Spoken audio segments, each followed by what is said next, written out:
Hello again, ladies and gentlemen, Saka here, and welcome to the next part of Crusader Kings 2 for absolute beginners. Thank you so much for joining me. First thing we are going to do is go ahead and get, let's get these out of the way first.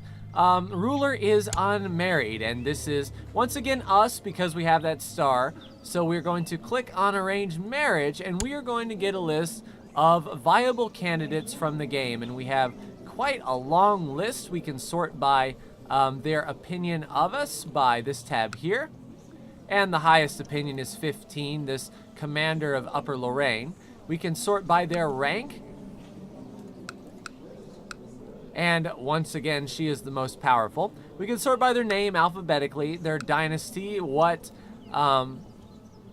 family they come from, their culture group, Anglo-Saxon, Basque, all the way down.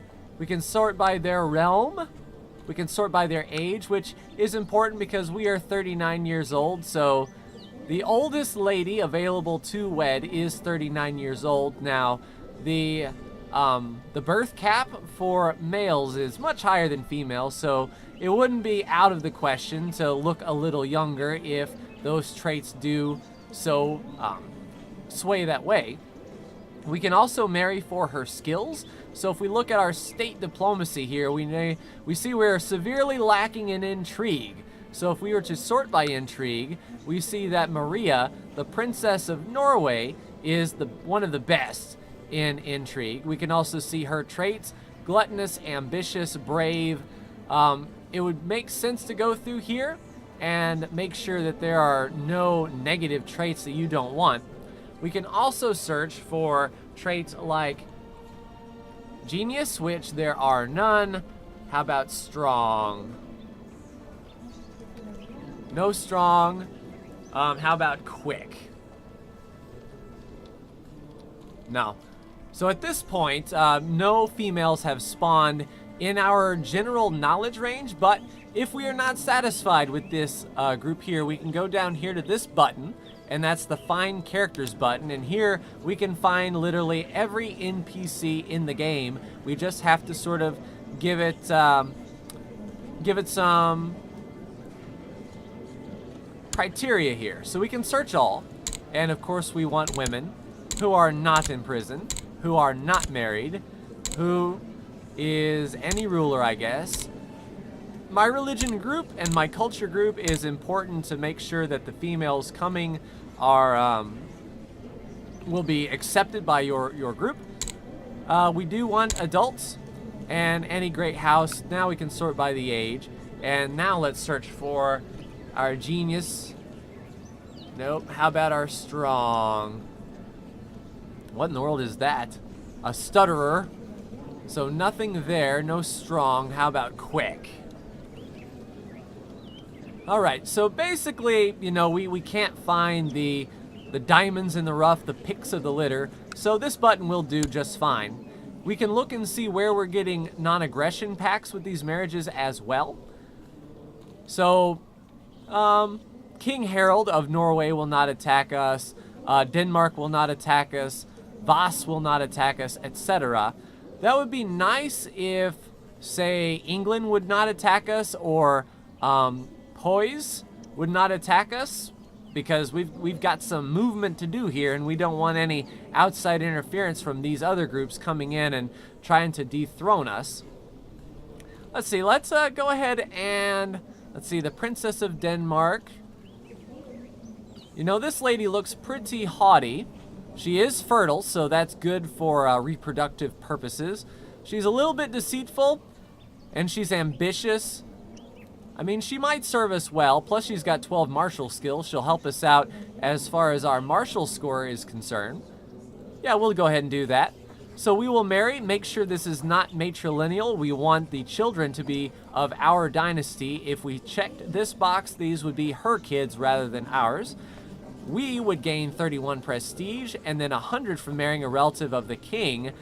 You know, the king of Norway himself is giving her up. So we shall proceed with that. Let's go ahead and unpause, and we will just let a day tick by, or two. That way this marriage goes through. There are multiple speeds that you can play. This is speed 1. You can tell by the single arrow here. We can go up to speed 2, and then 3, and then 4 is the fastest speed. So we have sent that marriage request. Hopefully we get an answer soon. There we go. So Princess Maria and us are getting married. We can collect a duty. So we can gain 10 gold. We make 1.4 a month, so this is essentially a year's worth of gold. Or do we want 25 prestige? Now, it's going to cost both prestige and gold to fabricate this claim down here on Desmond that we were looking at earlier. For now, though, 10 gold seems to be the best way to go. And this is the notification from her father saying that he approves of the marriage. And now when we click on our profile, we now see her, and we have a chance to have more children. And our state scores have increased as well, thanks to our wife. So that is one done.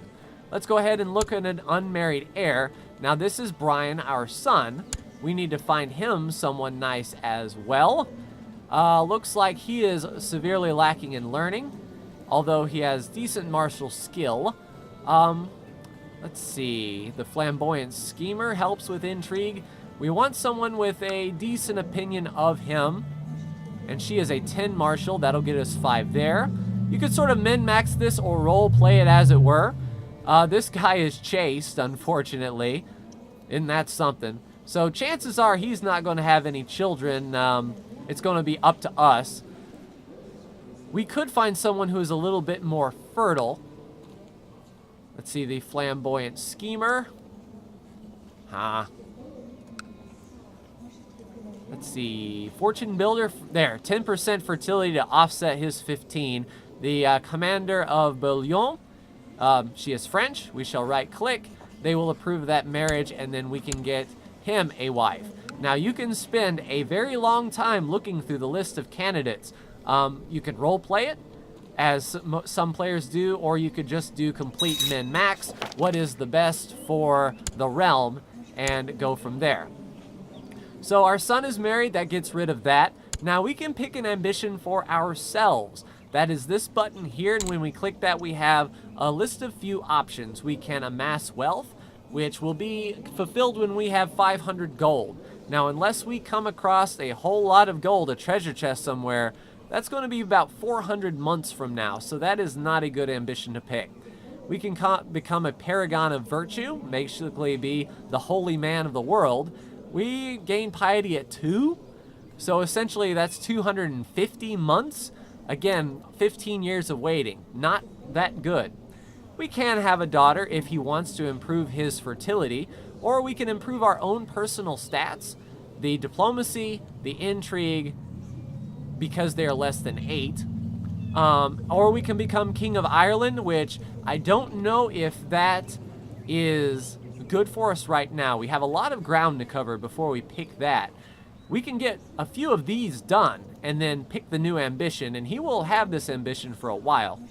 So I believe for now, since this is the easiest way to fulfill, we will improve our diplomacy. We will get 100 prestige if we get our diplomacy up to 8. Now, selecting this ambition or other ambitions will allow random events to fire during the game that you can choose to undertake as the player to improve that skill. We can press de jure ducal claims for the Duchy of Munster. And this is a good time to talk about the de jure claims. So as it stands now, when we click de jure, this is what the land is supposed to be. In a perfect world, what is the petty kingdom of Munster? And you see it here, it highlights these 3 provinces, and we own 2 of the 3. So, by right, we have claims to this without even sending our chancellor to fabricate. You need more than 50% of the land to get that de jure claim as your rightful title. You can see that here in the de jure duchies tab, and you scroll out, you see how this is the same color of green and it says Munster here. That means if you want a claim on the Duchy of Munster, you need 2 out of these 3 provinces, which we do own. So that's a free claim. We can go to war tomorrow if we wanted to seize this land. There's a bit of planning that we have to do before then, but we can sort of plan our expanse. Once we take Munster, we can take Leinster, or Meath, or Connacht, or Ulster. Now these each have 2 provinces in them. Connacht, which is the de jure petty kingdom of Connacht. You see how that highlights both of these 2? If we owned one, we would only have 50%, and that is not enough to get one of these claims, so we would need to fabricate if we go any further. But the fact that we own 2 out of the 3 is very good for us. We can make a move here soon, which is great. So if you ever want to see what your next move will be and you're a count, take a look at the de jure duchies, because this will tell you what titles you can create. Now, we already own the title, the Petty Kingdom of Munster. So because we already have this title, we have this claim. Now, as far as this goes, the County of Leinster, and there is no Duchy of Leinster. It goes straight from Duchy to the Kingdom of Ireland. So if we were to take these lands, we would have to create to make up the title Duke of Leinster once we take these 2 provinces. So we lucked out and we already have this title, therefore we have the claim. So what we can do is we can press this claim in war to grab this last province of Desmond. Let's go back to the realms, which shows what we actually own, these 2 realms right here. So that's an interesting one to focus on. We also have minor titles grantable, the designated regent of Munster. Now this is going to be given to one of our most trustworthy characters, and the Earl of Ormond likes us the most, and he's already a landholder over here. So this looks like a pretty solid guy to give it to, so we shall do that. We have all of our commanders assigned. The only pop-up we have left is just letting us know we can move on this province as soon as we want to. Now, upon death, these will pass down to the children. They will be strong claims for the males, which means that they will not have to press it in war. They will not lose it. As long as he has a child, he will get the same claims that we had. Now, if we have a daughter, she will have weak claims to this, but cannot press it unless she is in a position of power herself, which seems unlikely given our laws. Or we can press it on, if say, we were married to a daughter with a weak claim. If our wife had a weak claim to something up here, you know, where she's from, we could press that on her behalf if there were no valid descendants, let's say. It's much easier to press claims from a male standpoint, at least in this early stage. So let's prep for war. We have claims on this land. If we were to right-click on a portrait, we see the actions that we can do. And right there, declare war, we can press our de jure claim on Desmond, and we see what the effects of that war will be. If we win, Earl Maedric, King Murchard becomes Earl Maedric's new liege. So this is Earl Maedric, and we have the claim. If we press this, he will still be in power, but he will answer to us. We will be overseeing all 3 provinces, and then we can, you know, ask him to step down or take this for ourselves, and pass that to our children. Now that's very important to remember. If you want this land for your own, if you want Desmond, if you want all of these troops and you don't want this guy in the middle, what you have to do is then you have to fabricate with your chancellor to say that you own this county. Not the title that the county is in, but this county itself. So this is a time to sit back and wonder, you know, what would be the best course of action? Well, as a player, what I'm going to do is I'm going to send my chancellor over here with a 14.9% chance of success to fabricate on Desmond. Since we already have this claim, if this guy isn't doing the work, we can still take this plot of land for ourselves. But if he does work quickly and gets us a title, or this claim here, then we can hold 2 out of 4 holdings in the domain. We can command all of these troops ourselves, get all of this tax money, and we will not have this middleman here to answer to, which is pretty beneficial. We will also train troops in our capital, and that will increase our levy size, which is here in the military. So he is going to raise up these additional 200 troops. That is the difference of raising troops in your capital. As far as our steward goes, of course, we are going to collect taxes in our capital because we like money. As far as our spy master goes, there's a 32% chance of a plot uncovered, which might be nice, and a 13% chance plot discovery.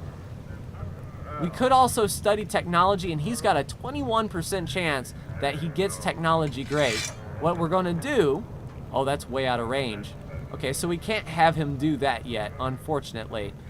So we're just going to scheme in the capital and see if anyone is trying to stab us in the back. As far as our court chaplain, as we discovered last time, he was the leader of this bishopric. So we can't really have him talk to himself. But what we can do, let's see, we can have him talk to the Pope, which might not be bad. He'll talk to the Pope and increase our standing with him. Now, in our religion tab, remember how he was only 2 shy? We've got some money here. Let's right-click on his portrait, and we can award him an honorary title here. And let's say the cupbearer. That's going to increase his opinion by 5. And now, lo and behold, when this refreshes, that's a 37. He will now give us his 52 troops from his bishopric, and now he is giving us taxes, so that is important to look out for. So what we're going to do now is we're going to take a look around and sort of size up our neighbors. So Earl Donald of Ossory, he's got non-aggression pacts with Gwynedd, Ossory, and Ossory, but no alliances. So his 1,500 troops we might be able to take on once these guys recharge. Now, as we look at our capital here, we can see our, because this is a county capital, we get 50% more levy. And because our marshal is there, he is training troops, which gives it that 37% increase in size and a 75% better reinforcement rate. And right now, we are reinforcing the difference, as day by day, this number is going to go up to its maximum of 1,300, and that's where I think we can make the move. Now, I think if we get up to our 1,300 troops, and we take a look at Desmond, and he has no prestige, he's got very little gold to hire mercenaries, he can only raise 1,100 troops. Now, where do these troops come from? We can see every person's military strength by this button here in the realm tree. So when we click on his picture, we go to his realm tree, and we expand with the plus sign. So this gives us a layout of the armies he is going to bring in, which right now he has a maximum of 1218. But he only has 1,173 troops, so he is probably as well using his marshal to train troops. If need be, these guys can raise another 373 troops. And if need be, these guys can't raise any. So we essentially need to take 1,100 plus 300 and say, can we do it? If we raised up all of our levy, we've got him outnumbered. Now, in Crusader Kings 2, military strength is not as much of a factor as, say, in EU4. In EU4, you've got generals that have massive amounts of bonus. You've got things like shock value, fire value, maneuver value, all of those things that can make, you know, an 8,000 troop strength overthrow a 15 or a 20 on lower tech. These guys are pretty much on our tech level. Every one of our men is every one of their men. And our generals may or may not make that much of a difference. So, general rule of thumb in Crusader Kings 2, the more people you can get, the better chance of winning. So you don't have to worry about, is their general like a 5 in the fire phase or a 6 in the shock phase. You don't have to actually analyze what general you're going up against, which is kind of good for the gameplay. it lets you sort of go heads up, 1 for 1. So he's got 1,200 now for the levy. We have 1,322 for the levy, plus another 459 that we can raise from our vassals. Now, it's important to remember that the troops that you raise first will come up at full morale. But these guys will have no morale, and it will take them several weeks to get to full morale. And that will, of course, be eating into your wealth as you pay to outfit those troops. During that time, Mr. Old Boy from Desmond can raise up his army and march to Ormond and wipe out the little troops that he can provide. But we can sort of reinforce with the army from Thoman. So he's sort of got us in a two-prong. Now, we can come from both sides and squash him in the middle. That's perfectly acceptable. But as I said, these armies here, these 459 troops, will not have the morale. So if they move quick, if they raise their army and instantly move, that army will not want to fight. We will have to reinforce very quickly. And then we may not have enough troops left to have the siege. Now, the way sieging works in this game as well is based on the province. These are the troops that can be raised. The 1,222 troops that can be raised. Over here is the garrison, which means these troops will not be raised. The garrison has to be full before these troops reinforce, and these are the guys that's going to stay behind and defend the castle. So we have to make sure that of our, say, 17 or 1,800 troops, that 769 survive and stay surviving throughout the length of the siege. Otherwise, we will not make siege progress. We'd have to stand down our troops, restand them up, and it just gets messy. So hopefully we can win a one-sided battle and siege this down.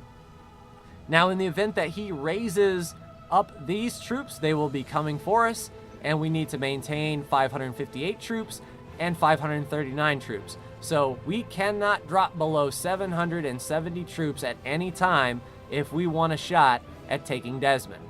Which, since this is a heads-up battle, hopefully we can get the military up and running, and then get some pretty decent dice rolls in our favor, and, you know, just be better, essentially. So let's go ahead and let the game run just a bit. We want to make sure that our levy is maximum, and once that takes place, we can jump the gun and take Desmond. Whoop! Alright, so, one of our family members, Lorcan, our half-brother, has died. At any time, you can click on their portrait and see, why did you die? Poor health on April 1st. So that is a half-brother that we have lost. In our family tree, we only have one half-brother who is 47 years old, and our son who is 19. So we can close off that. And we will wait and hope that our Chancellor can claim this for ourselves. If not, we can claim it on behalf of our title. And this guy's just going to have to like serving under us. Once he is serving under us, depending on our laws, we can ask him to step down. Like if we were to revoke his title, this guy will not give it up because of the relative power. You know, they can say no. There is a law that you can take that will force them to give it up, and this is seen as tyrannical. So if we had any other vassals, which we've got our mayor in Thoman and our bishop in Thoman, they would think that was a pretty crummy move, for sure. Oh, this guy really likes us. So yeah, we're getting those 6.2 ducats, or tax base, which gives us 17.8 ducats a year. We're getting 36 ducats a year from that, and we are getting 28.2 ducats a year from this. So that is where our 3.17 monthly balance comes in, and I'm feeling pretty good about our finances. It probably wouldn't be a bad idea that for now we can go on a grand hunt for ourselves. It's only 25 gold. That will improve our prestige, which we will need for this claim if we get it. So this is a random event that we can do. We've given the order for the grand hunt to be organized, and I will find the white stag. So now a series of events are going to pop up that relates to that grand hunt, and we can make a decision as a character.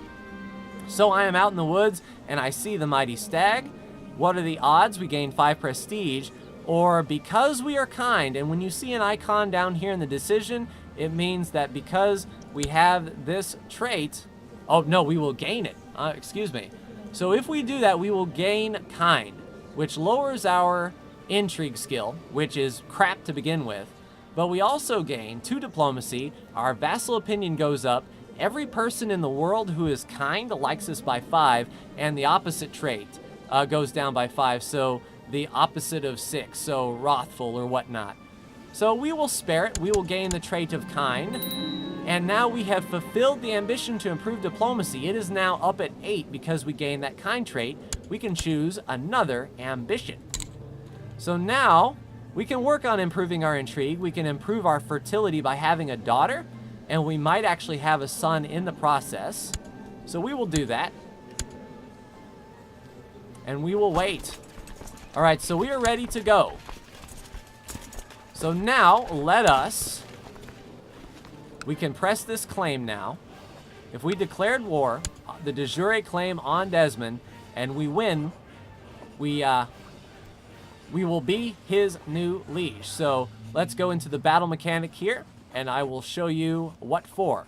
So when you're ready for war, make sure that you are paused because you want to stand up your troops as quickly as possible. So we will send, and now we are at war. You see down here the war score. Now we go to the military. We will raise our entire levy.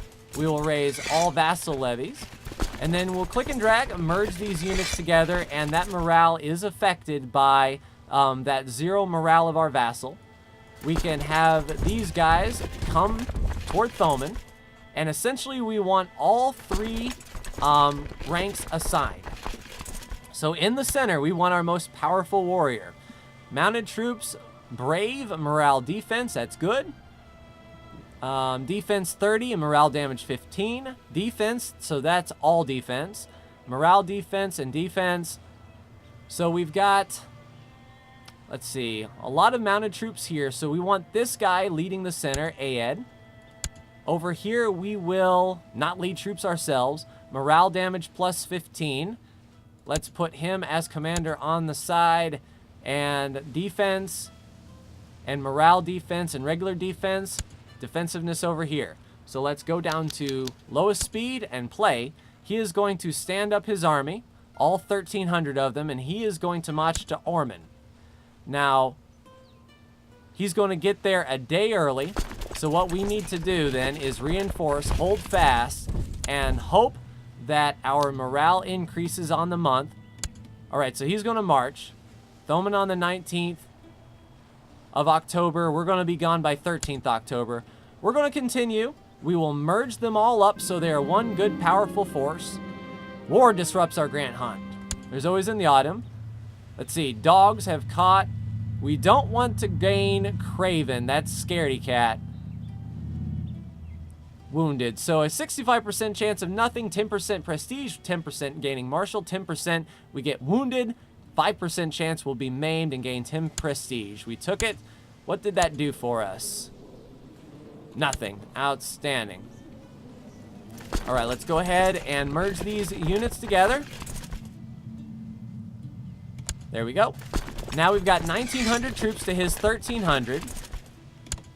We'll let our morale build up just a little bit, and by the time he gets sieging this down, we'll jump on it. He is only sieging at 3.5% every 12 days, so absolutely we can boost our morale. Now, as our liege levies are, or vassal levies are raised, our vassals are starting to get upset that we're keeping their men from home, so we need to sort of finish this. Has killed the besiegers. Excellent. So a random event kicked off, the town defended well, and killed 100 of the besiegers. Now is the time to move in. And when the battle screen kicks off, there's really nothing we can do. Oh, our wife is pregnant, 5 prestige. This is the warning that the vassal levies are raised too long. That's fine because we're about to get rid of them. So in the battle screen, we can see us as the attackers and our generals. We can see their defenders, and they don't have a general over here. They have a very weak morale over here, and they are already routed. So this flank is going to drive the center as well as this, and these two are going to go head-to-head until they are routed. So we are going to watch this battle take place. They're going to take losses. They've given up, they've routed, and now we are drilling the center, the majority of his troops. So we are killing a whole lot more. He's only attacking the front, and these sides are doing the work. So we've gotten away with it, like so. Once their morale is completely busted, we gain victory, 27 war score. Now we have in our possession 1,200 troops, which is more than enough. We can dismiss the realm levies here and just go in with our standard units. And let's see if we can beat him back to Desmond. He's sort of broken, so we can get that defender bonus. And then by the time he gets there, yeah. Okay, so we're not going to beat him, but they have no morale. We're going to bust all flanks. His army will be reduced to a cinder. And now those 800 troops are going to try to siege this down. Now, they have barely enough to do it.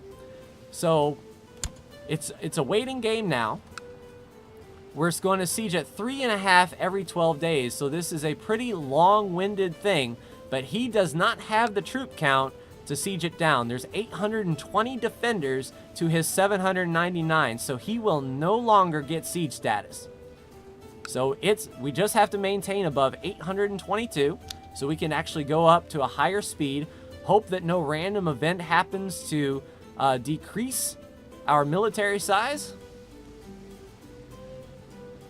This is where a good general leading the center with siege ability would come in handy. The siege speed would definitely tick down.